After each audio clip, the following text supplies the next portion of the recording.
our and that is a message to say that there's recording in progress. Just to reassure you, the recording does not show any participants' names. So please be reassured that the recording is not going to identify any participant in today's training or webinar session. Welcome to this afternoon. The presentation is from Deirdre Reid, who will introduce herself shortly, from the Cambridgeshire and Peterborough Independent Domestic Violence Advisory Service, explaining to us the role of the IDVA service. Just to do some domestics before we start, we've talked about the recording. This webinar is part of a series of webinars during the safeguarding season held jointly between Ely Cathedral and the Diocese of Ely safeguarding team. There are a number of webinars through the week, so people who've joined today will obviously be aware of the other webinars, and if you are interested in signing up for any more, please do. There's a really lovely and interesting selection of different topics to drop into. The session today will be about 1 hour. Of course, that will be dependent on questions asked and any responses to those, but set aside an hour at the least.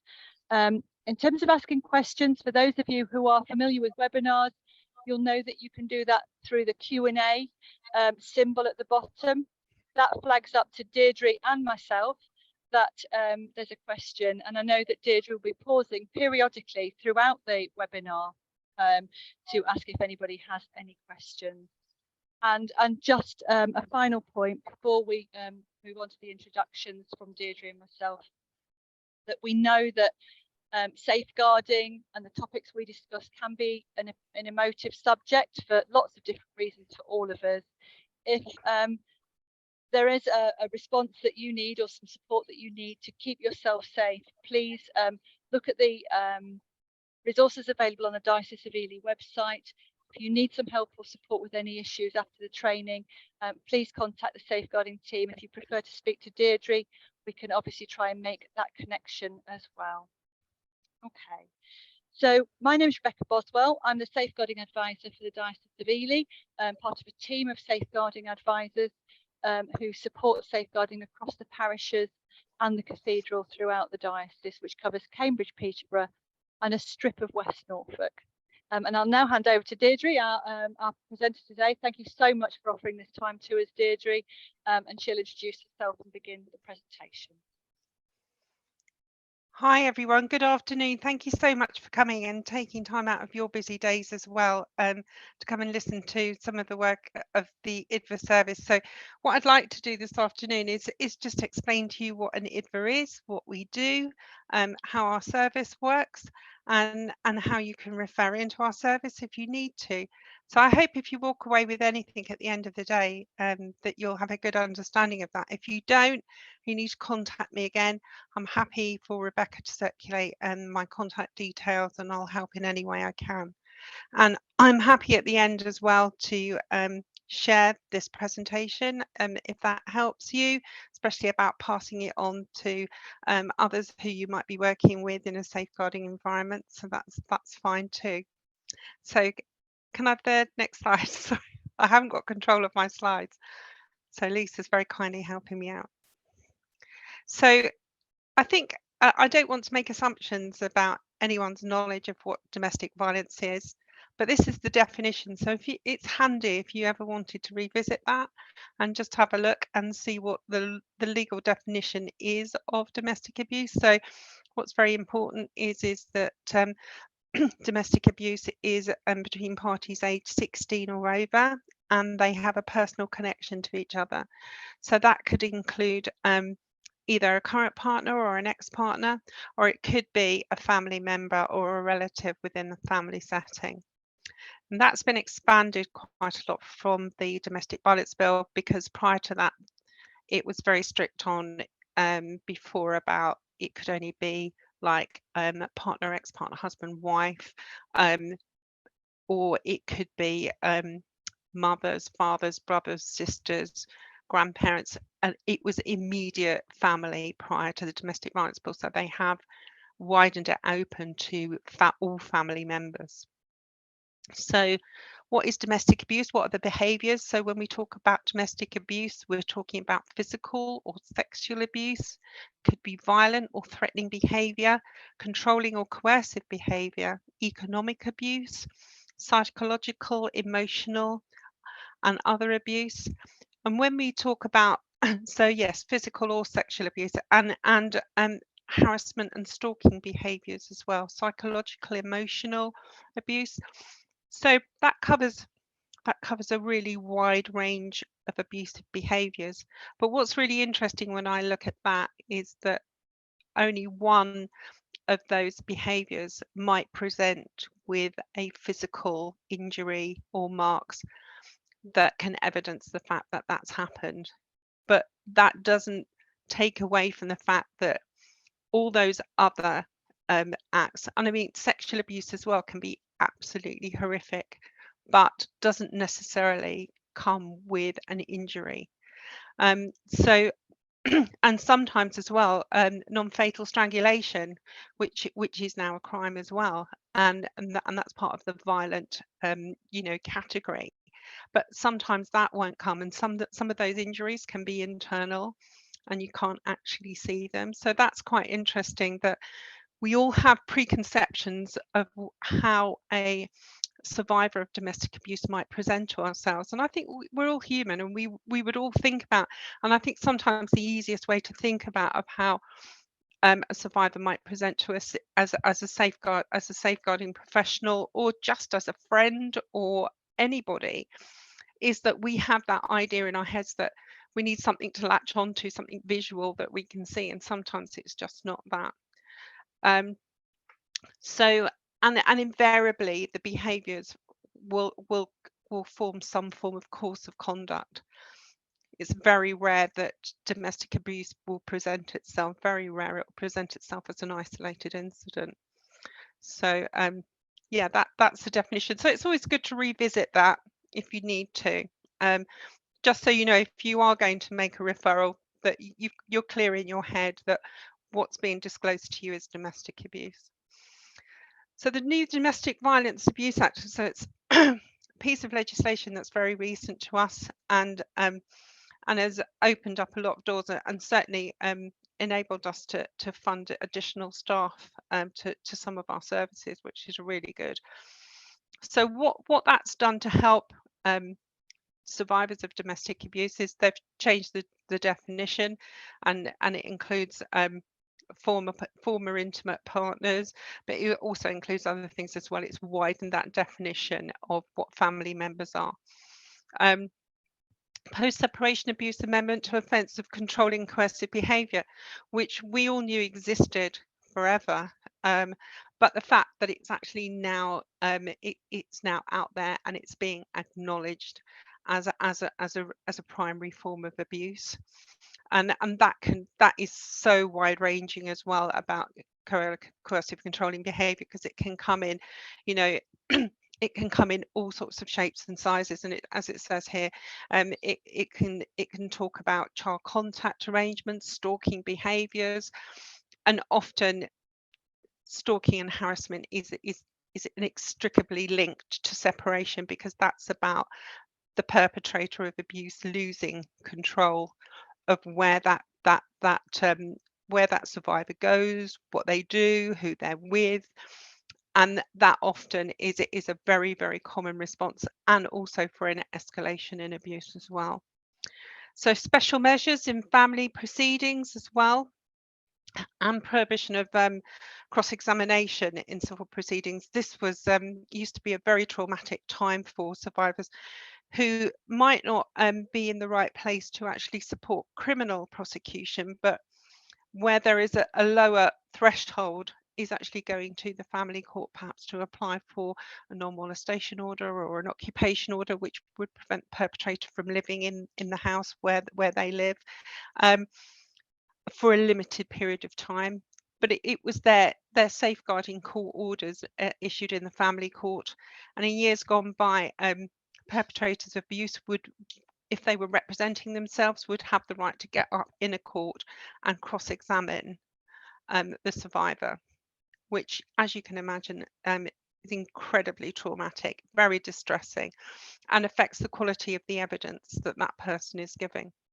So now it's actually saying, what the Domestic Abuse Act is saying is, if you've been cautioned or prosecuted for an offence of domestic abuse, or your behaviour is likely to cause undue distress and affect the quality of that person's evidence, then it shouldn't happen, and the family court have the power to intervene with that and to make sure that that happens.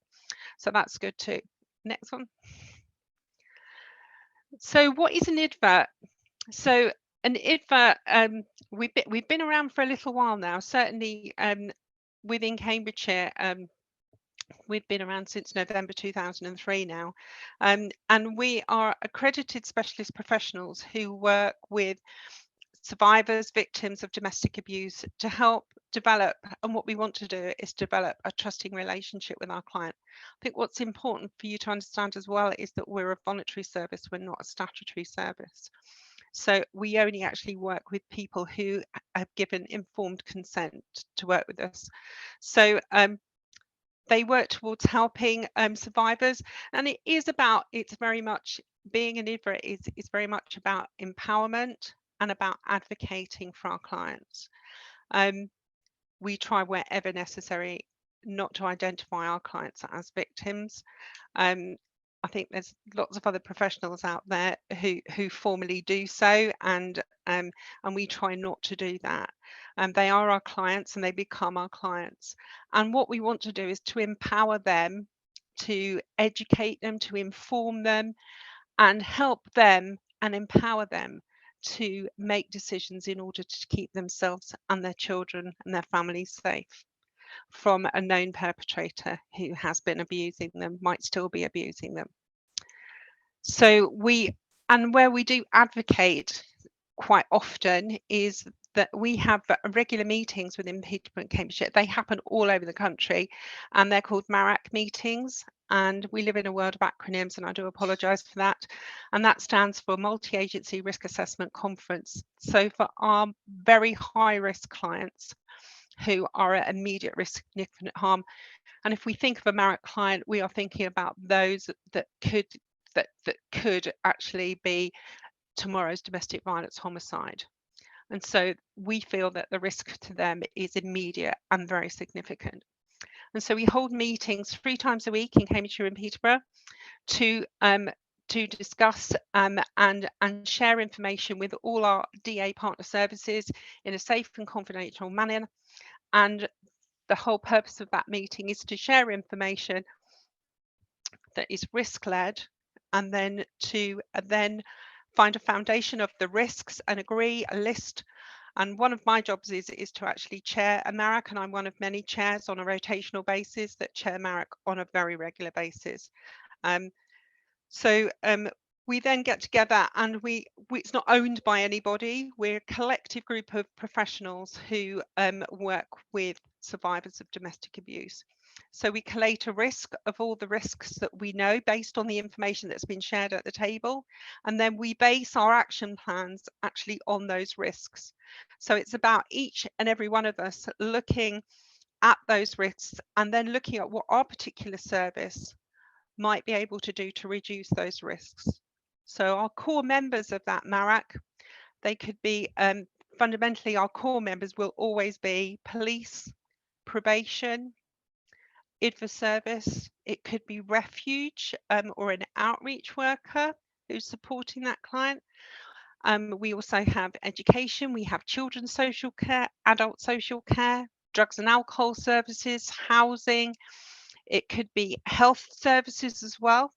And it might even be somebody from your organisation or somebody, because any professional who comes into contact with a survivor of domestic abuse and refers that case to MARAC, then they would be expected to come and present that case. So there is a threshold to MARAC as well, and I can send all that information out to you on our DASV website, so I hope that might be useful, so you can just get a flavour of it. And if you are a professional that works with domestic abuse survivors, then we would happily have you come and observe. Obviously, we have a declaration of confidentiality, so you would have to sign up to that because it's very important. We're dealing with people's lives and the safety and well-being of survivors, and I think it's really important that we respect their confidentiality, because otherwise it could a loose word could actually raise or trigger additional violence or abuse to that client. Okay, next one. So the main purpose of an IDVA is about offering that support. So I think the only thing that we are boundaried by is that our clients all have to live within Cambridgeshire and or Peterborough. And the reason for that being is that we work in a very holistic manner. So it is about all those services being able to actually join together and support and protect that particular survivor and children perhaps, and or another vulnerable adult that lives in that household. And it wouldn't be possible for us to do that effectively if that client lived out of county. And so we do have IDVAs all over the country, and if necessary, we do safely transfer clients. So we do have clients that move because they need to move from where the perpetrator is. And sometimes they'll move out of county to another area, and then we would actually transfer that case, and we would have a proper handover to another service who would be able to give them the same support if that's what they wanted. So an IDVA should be the primary source of contact for any client. What we don't want to do is confuse clients because sometimes if something very traumatic and a crisis happens to a client, then invariably you can imagine there's going to be a number of services that are going to be around, and so they might have involvement from 3 or 4, at least 3 or 4 other professionals, and that gets very confusing, especially when you're in trauma. And what we try to do is not to re-traumatize our clients once we're offering them that service. So as a primary safeguarding lead, I think it's important there is one, and I think it's just really important that we try and minimize any re-traumatizing of our clients, because that's not going to help them move forward, and it's not going to help keep them safe. So yeah, the education and empowerment is hugely important, and also that advocating as well, because sometimes if our client is in crisis, then they are going to be feeling not terribly confident about anything and feeling very down and very negative, and that's really understandable. And sometimes they just need some help in advocating, and that might be advocating with other organizations such as housing. It might be mental health. It could be immigration if they have no recourse to public funds, or within that multi-agency setting like a child protection conference or a MARAC meeting. And now, I think the only thing that I perhaps didn't make clear is that our clients do not attend MARAC meetings, but what we always do is ask for what they want to tell the MARAC, and that's where we do become their voice. And it's about asking them what they would like and what help they need from the MARAC. And I think sometimes that helps enormously when we're at that meeting, because we should be client focused. So, and then we devise this safety plan. So safety plans with an IDVA are commonplace, and they are living documents, and they should be reviewed all the time depending on the circumstances of our client at the time. And I think it's important that we change them as and when new risks appear. There might be another incident, and that changes the safety plan completely. So safety plans with our clients should be agreed, and because they're only as good as the client can make them. So suggesting actions that our client just can't manage, it just sets them up to fail, and they should be linked to a known risk as well. So safety plans are our big focus for us, and as I say, they remain fluid all the time. Next one. Deirdre, if I could just step in here, there's a question in the chat, or the questions and answers from Jan, who lives in West Norfolk, and is asking, is there an IDVA service in Norfolk? Oh yes. Yes, there is. And if she'd like details of that service, I will endeavour to find that out for her. If you could make a note of that for me, Rebecca, and with my to-do list, I can go away from here and help if that's all right. Thank you. Excellent. So yeah, that's really about our MARAC. And you can see I've the 9 core partners are on there as well. The one person that's not, or the one I know it's linked to children, but is we have education in our MARACs, and they are a very active member, and they are hugely beneficial to MARACs because they have the care of children for 6 hours every school day, and I think they have such an insight, and often school is a safe place for children who live in a household where there is ongoing domestic abuse, and where support can be given by education. Yep, that's fine. So yeah, we cover all Cambridgeshire and Peterborough. Yes, we support clients who are in crisis, and we also support, importantly, male and female. I always like to say that we really don't mind about, it doesn't matter what sexuality, what gender you are, what sexuality you identify with. It doesn't matter. If you are 16 or above and you are experiencing DA, then we will support you. So that doesn't matter. However, the one thing we can't do is because we're only human and there's only so many of us, is that we don't have capacity to take referrals directly from clients, very sadly. Our outreach service within the county can do, but we just don't have capacity. So we do rely on referrals from partner services. So we obviously take MARAC referrals from all partner services, and there is a tool that we use which is called the Dash. You may or may not be familiar with it. If you'd like to see a copy of that, I'd be more than happy to signpost you to getting a copy from that. And that does have a threshold. So that's a questionnaire that's actually based on a study of domestic violence homicides. And so common denominators present in domestic violence homicides, and that's what it's based on. And so the evidence within that, and sometimes professional judgment, because you can't create a questionnaire that's going to cover absolutely everything. And so that's why it's important that that we trust professional judgment. So because invariably these are people that work with the clients all the time and they know them.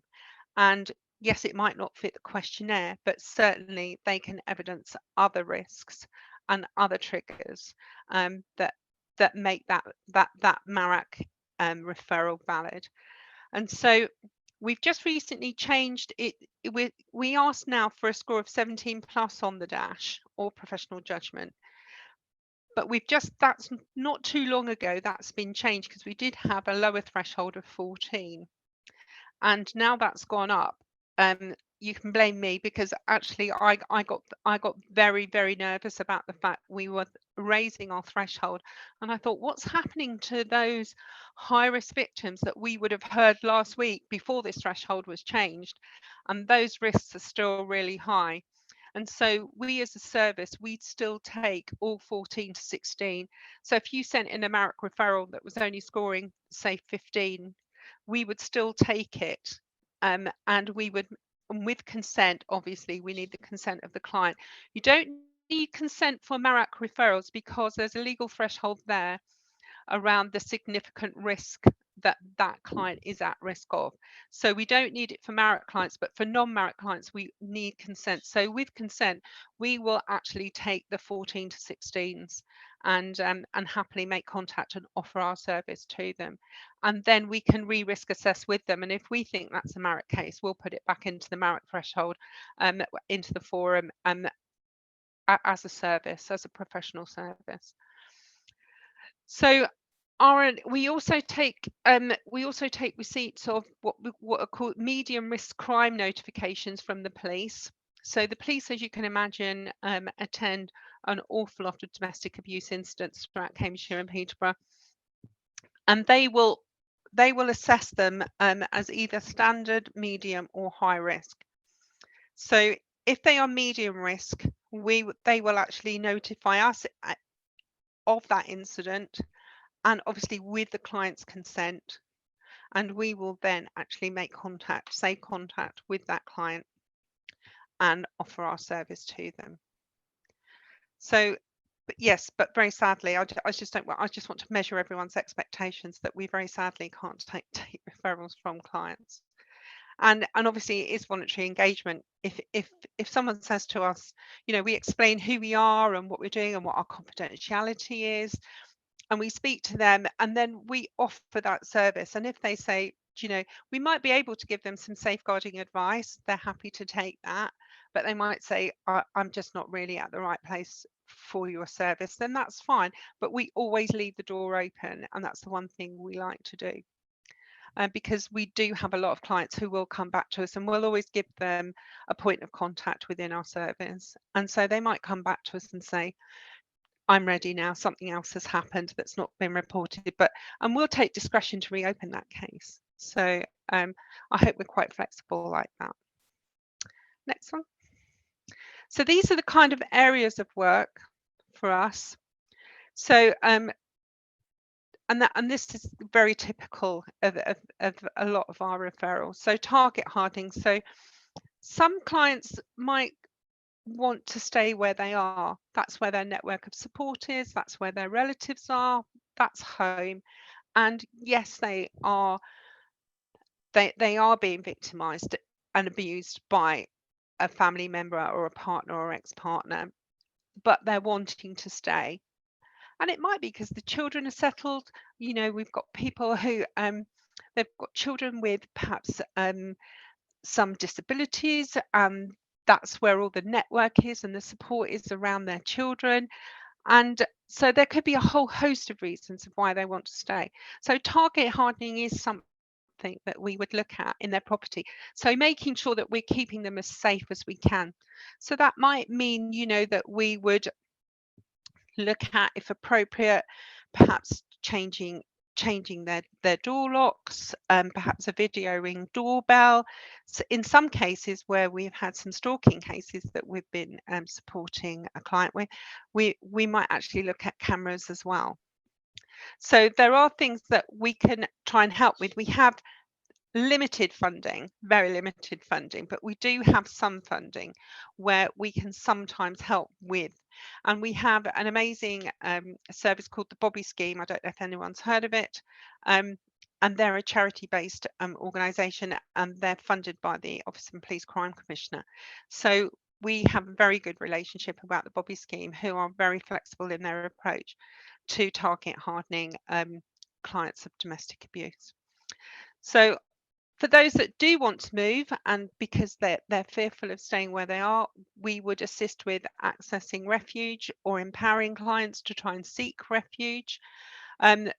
Raising awareness, just raising awareness and educating is hugely one of our fundamental interventions. So supporting with that house move as well. And we've had some clients, I think we've had one case that I can remember, is we had one client with 5 children. Who needed had no means of transport, and we had actually sourced a refuge for her out of county, and she had no means of getting there, and it just wasn't practical to actually put her on a train because she had 5 children, and you can imagine how many bags of clothing. And so we actually and the one the one place we were able to help on that particular occasion was we were able to pay for and finance a very large taxi, which was like a people carrier, to take her and her children to that safe place. And that was arranged in advance with the refuge where that taxi could go to, where they were, because often there's a pickup point, you'll never actually go to the refuge, which is quite rightly so. So that is the kind of work that we would do if needed. Also support with legal processes, which is often hugely traumatic for our clients, and that can be around a number of areas. So that could be in the criminal court because they've chosen to go down the criminal route, and we'll support them with that. And sometimes that can be really lengthy as well, especially for more serious Crown Court cases. And sometimes they can take up to we've had, especially sexual violence cases, they can take up to over a year, between a year and 2 years to get to trial. And COVID, we had massive court waiting lists after COVID as well, which was very frustrating for our clients as well. So we would still support them leading right up to that, and also, and obviously, and as well, if they wanted us to go with them. Some people like relatives or other friends to go with them to court, but if they're wanting support from us, we do that quite a lot as well, and not just in the legal court setting, but also in the family court setting as well, because sometimes perpetrators of domestic abuse will use family court processes to discredit and to further traumatize, and it is about power and control, and to try and regain that power and control back. So we would support in both those court settings, and referrals to other appropriate support. Some clients' mental health is affected hugely, not surprisingly, by the abuse they've suffered, sometimes for short periods, sometimes for very, very lengthy periods. So we would actually we would support them with an appropriate referral through. We work with some lovely ladies who from mental health pathfinders who make us initial assessments and help clients if they want to go down that route, and explain to them what the thresholds are and how they can ask for further help with their mental health. So that's good as well. But it could be it could be drug or alcohol, and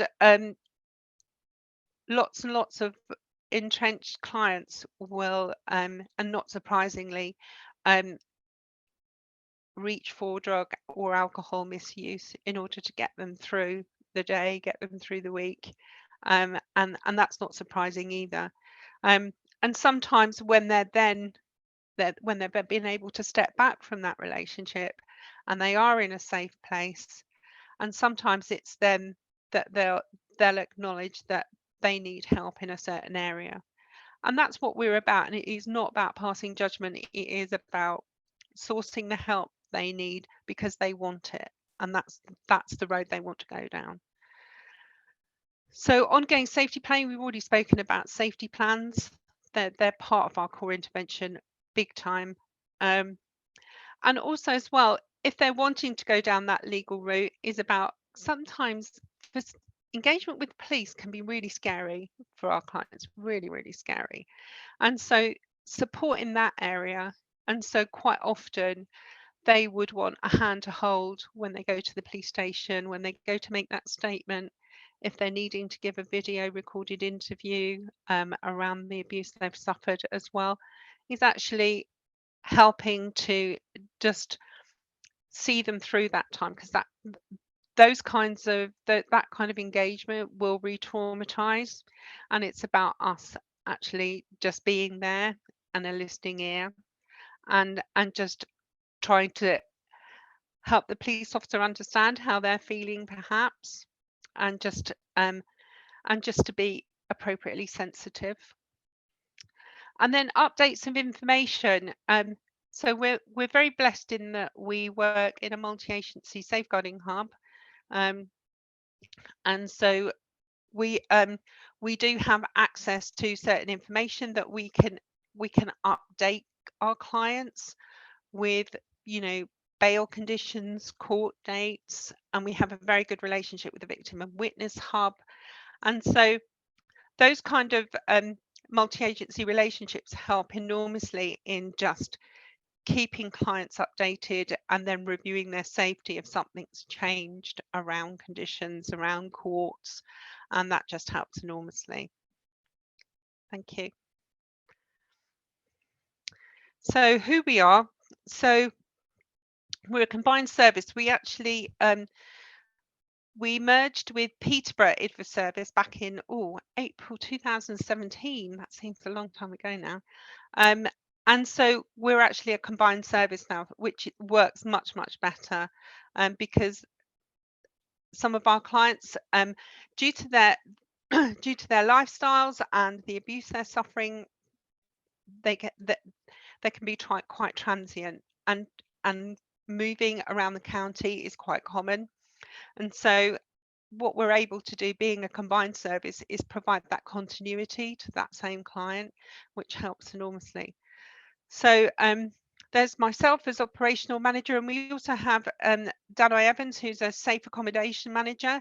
So she has a team of housing IDVAs who and we are working towards actually trying to establish at least half a dozen safe places within the county where we can actually place our clients in an emergency, but it's safe and it's far enough away from where they live. So that's something that's in progress at the moment and very exciting. We have 3 senior IDVAs who help us manage our IDVA staff. We've got nine area IDVAs county-wide. So that's actually since this has been written, actually hot off the press. So we've actually managed to certainly double up on our Cambridgeshire area IDVAs. So if you think of unitary authorities around Cambridgeshire, so Huntingdonshire, Fenland, South, East City and East Cambs. So what we've done, certainly for the bigger areas, for Huntingdonshire and for South Cambs and for City and for Hunts, we've actually doubled up on our area IDVAs just because of the volume of work they were getting, which has helped enormously. East Cambs, we've left with 1 IDVA, and then in Peterborough we've actually divided the city into 4. And so we have an IDVA sitting north, east, south and west. And then I've got a couple of floating IDVAs just to support both north and south. And that's only because staff go on holiday, they get poorly sometimes, they have training, and it is about just giving us some resilience because unfortunately domestic abuse doesn't respect bank holidays and weekends. It just keeps on coming. So we have to do our level best and remain client focused around making sure that we're providing the same support, and there's continuity there in the support. So we've got some defined client-based IDVAs. So I've done that, so we can move on to the next one. So we've got 2 A8 IDVAs. So A8 means that those clients are actually from designated Eastern European countries, and we provide we have 1 Polish speaking IDVA and 1 Lithuanian speaking IDVA, and that makes it very handy because they tend to be the two the 2 main languages. And also as well, both ladies are fluent in not just Lithuanian, but they both speak Russian as well, and that's quite good because a lot of Eastern Europeans will have Russian as their second language, so that makes things a little bit easier. So we also have a male IDVA. We have a vacancy actually at the moment for a male IDVA because very sadly our male IDVA had to leave us. He was and he just happened to be a male. But he left us a little while ago. So, but we have always supported male victims. It's just that we've had funding for a particular post, but that post is actually being shared by all area IDVAs at the moment until we get get that that post replaced. We also have a BMAE IDFA, and we have to bear in mind she is amazing, but she is one, and she covers the whole of the county, and so obviously that has to be shared when she needs to go on holiday or she's off somewhere, because she has to be absent. It might be for court, for a trial. And we also have one stalking IDFA as well, and Andrea Watts is our stalking IDFA, and she's absolutely amazing. She is our expert in stalking behaviours, and she is definitely our go-to person. But she carries high risk. She carries all the high risk stalking cases that are just primarily stalking. But she also takes referrals for non-DA stalking matters as well. So, but yes, she has a very healthy caseload of those very high risk cases. Because stalking is another behaviour that all IDFAs will have experience of, and because it tends to come as a secondary form of abuse, especially when it's been perhaps a physically abusive relationship, and then post separation it's extended into stalking as well, and that's quite common, as I've said. And then we have 3 young persons IDFAs who have been with us. They've been with us some time now. Not all 3. We started with one back in 2012, and they are a huge asset to our team. So they actually support young victims between the ages of 13 to 19 who are or have been in a prematurely abusive intimate relationship. So, and that is the one area of work where we will accept them even if they have been in an abusive relationship, but they are wanting help and guidance around healthy relationships. Then we will still continue to support them and do some preventative work with them, because that was the whole reason behind the formulation of that post, because it was about the government recognising for the first time openly that we have very, very young people who are entering into intimate relationships at a very, very early stage of their life and not able to cope with it, and often with partners who are much older. And their vulnerability has just been huge.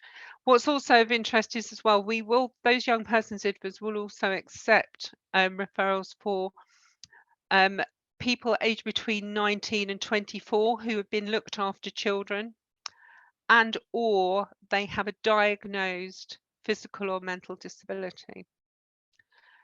Because often some of those clients may not be functioning as perhaps a 21-year-old.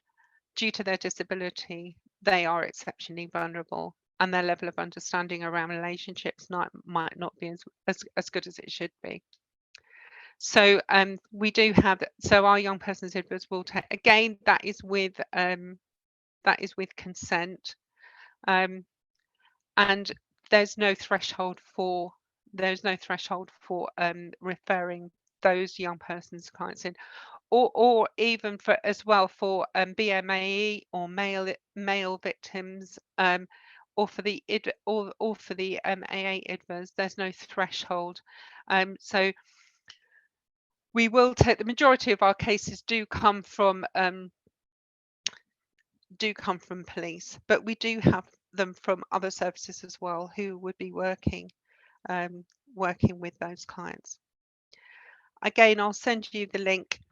I'll send you the link to our DASV website with all those referral forms on, so you can have a look at it. If you get confused or you're not sure, then just drop us a line and we'll point you in the right direction. So we also as well have a health IDFA team. This is probably the most exciting piece of work that we've done in a very long time. So as you probably know, or I don't know if you do know, but about 60% of all survivors of domestic abuse, the first person they will reach out to before they pick the phone up to the police, to a refuge, to a social worker, a drugs worker, anybody, they will tell a health professional what's happening at home, and they will disclose abuse. So that could be that could be a GP, that could be a health visitor, that could be a midwife. It could be someone in A&E. If they've gone to A&E for something completely different, or from an incident that from an incident of DA that's perhaps not been reported as a DA, or it could be that they've actually gone into hospital for a planned treatment. And health is just so hugely wide-ranging, isn't it? I mean, it's a massive organisation, and we've also got mental health as well. So actually having a health IDVA team, so it's in very early stages. So we've got 2 hospital IDVAs at the moment. We've got one of our hospital IDVAs covers Addenbrooke's, which is huge. You can imagine, I was whenever I walk into a meeting in Addenbrooke's, I think it's like joining the M25 at rush hour, but and it's absolutely massive. So, and also it covers all 3 university hospitals, so it's not just Addenbrooke's, it's also the Royal Papworth, and it's also the Rosie Maternity Hospital. So that's what our Addenbrooke's IDVA covers. So that's very, very busy place, and that's Sarah Young, who's our hospital IDVA for Addenbrooke's. And then we have Karen Hedger, who is our who's our hospital IDVA for Peterborough City Hospital, but she also covers Hinchinbrook as well. So and the reason for that being is that Hinchinbrook and Peterborough are part of the same trust, so that seems sensible to have the same IDVA for those 2 hospitals. And then we have 4 community health IDVAs covering the county, and so again that's a very busy, because and so they're taking any health building outside or area of work outside of the hospitals. They would take referrals from. That also includes not just sort of clinics, smaller hospitals, GP surgeries, CPNs, health visitors. It also includes our drug services as well, because they're all health professionals. Our drug and alcohol services, which is CGL in Cambridgeshire and Peterborough. So that's, I'll say, this is Dani's piece of work. So she's got 4 housing IDVAs right across the county, and they've engaged really, really well, and still are engaging really well with the local housing authorities. And some of them also provide us with a surgery where the IDVAs can work out of in the housing authorities during the week, and they have designated days that they can go in there. So that's working really well, because often clients will just walk into housing authorities and just say, you need to get me out, I need to move. And then they just make that disclosure, and that often happens. So that's our housing. So our aims and objectives: carpe diem, definitely. Seize the moment, that lovely golden hour, which is for a lot of services. I'm sure it might be some of the services that you work for as well. And I think that's really important, is to actually, if you do get that disclosure, is to actually seize the moment. Try, if at all possible, not to send them home with nothing and say you'll get back to them, but because that's a sure way of closing them down. It could be potentially. And I think it is about having enough knowledge that you have a phone a friend at that point in time who can lead you, guide you, and signpost you in the right direction. And so we're also here about supporting them, enabling them to become more aware, and certainly just to make them aware of risks. And it is about that education, and it's not just thinking, because they are our client, absolutely, but we also have to think about who else, what other vulnerable people exist within that household. And it could be children, it could be a vulnerable adult. So the best example I can give of that is a really nasty high-risk case several years ago now, but some just stick in your head. And that was a lady who had been physically and sexually assaulted by her husband, and the last incident was a rape that was actually witnessed by their 16-year-old daughter. and she was also physically assaulted by her father. But the perpetrator of the abuse, had sole care of his very elderly mother who had advanced Alzheimer's, who lived in the house as well. So that was a very interesting case at Marach, because there was clearly 3 significant victims that lived in that house.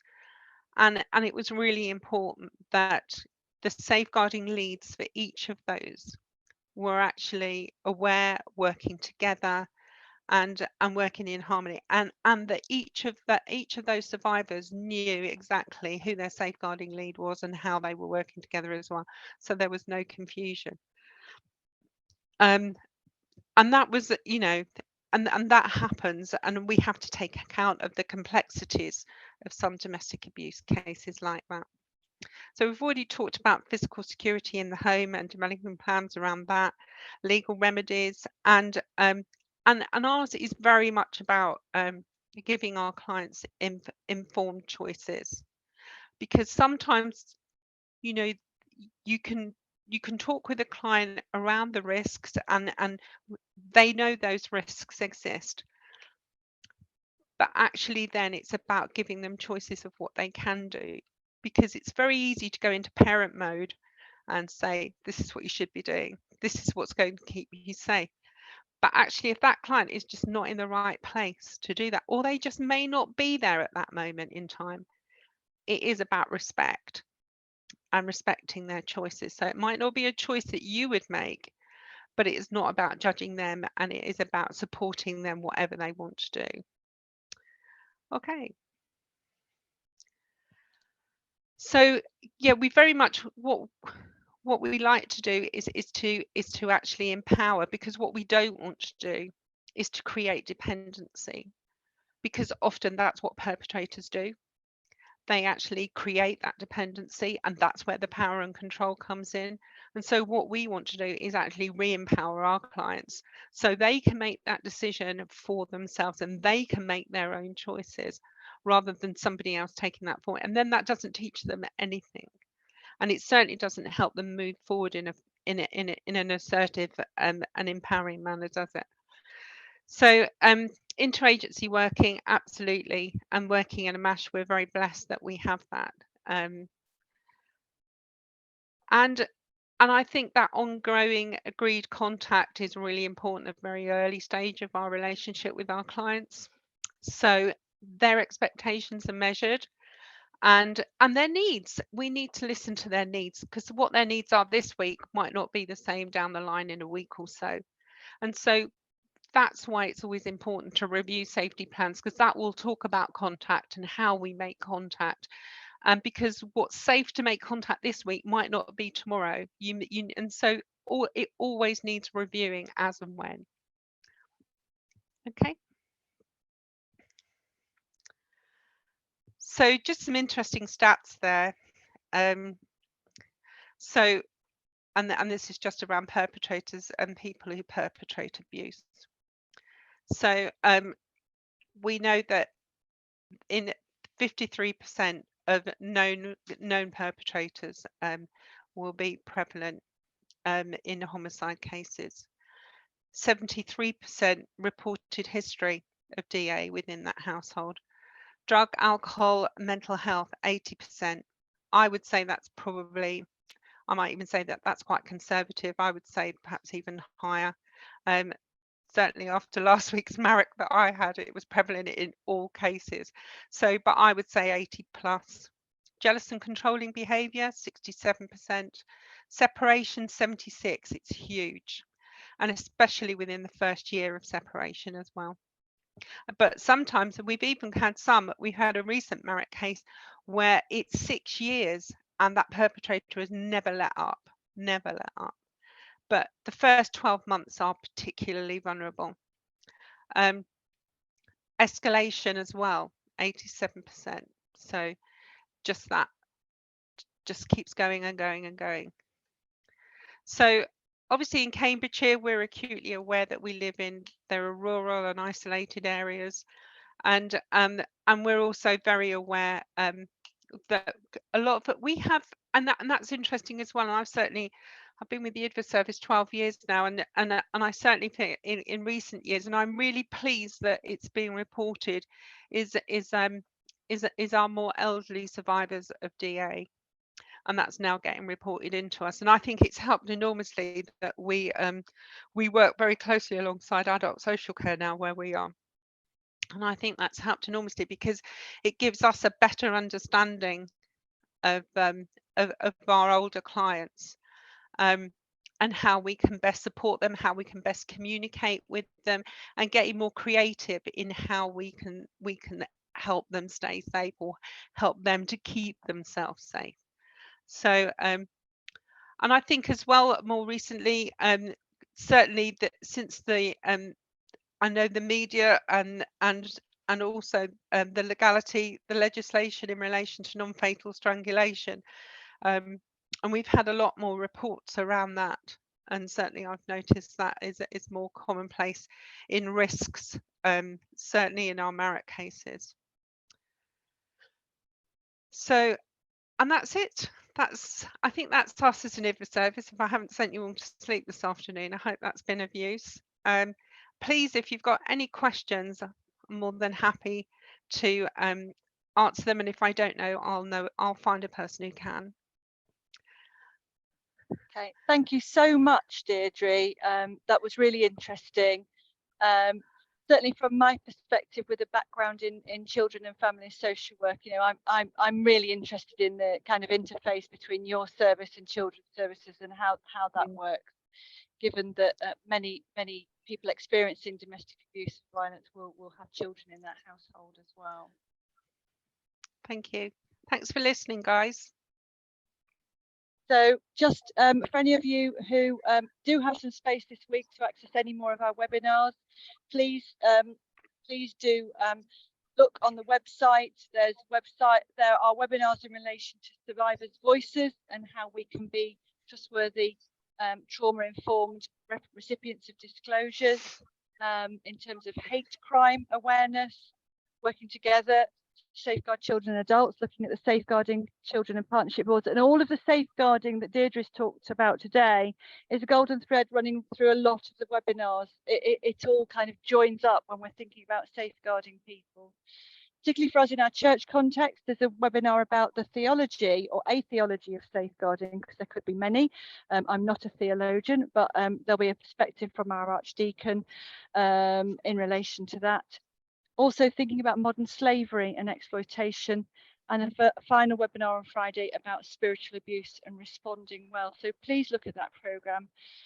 We're aware that people aren't always able to access these webinars because they have other commitments, meetings, work. So many of our facilitators have kindly offered to allow the webinars to be recorded in order that people can access them who weren't able to attend on the day. So if there are any webinars that you're particularly interested in attending but can't make, please let us know, because we should be able to provide access to those for you at another time. I'm just looking at my screen now while I've been talking. While I was reading the webinars, we do have a response in the question and answer, which is from James Revley to say thank you very much. I'm going to type an answer in there, which people should be able to see, which is the website for the Cambridgeshire and Peterborough Domestic Abuse and Sexual Violence Service. So all of you can cut and paste that from the answer that I'm pasting. Unfortunately, in the webinar, the chat seems to be disabled at the moment, so I couldn't find a way of getting it out to you all, but there it is, hopefully now in the Q&As that you have the link to the Cambridgeshire and Peterborough Domestic Abuse and Sexual Violence Service that Deirdre mentioned during the webinar. Okay, so I think we will say thank you so much for attending, and thank you so much for all you do in your different roles, and hope to see you again soon. If there are any issues of concern that this webinar has raised for you, please get in touch with the safeguarding team or with any statutory service, and we'll look to try and support you to access the help that you need and any advice. Okay, thank you so much.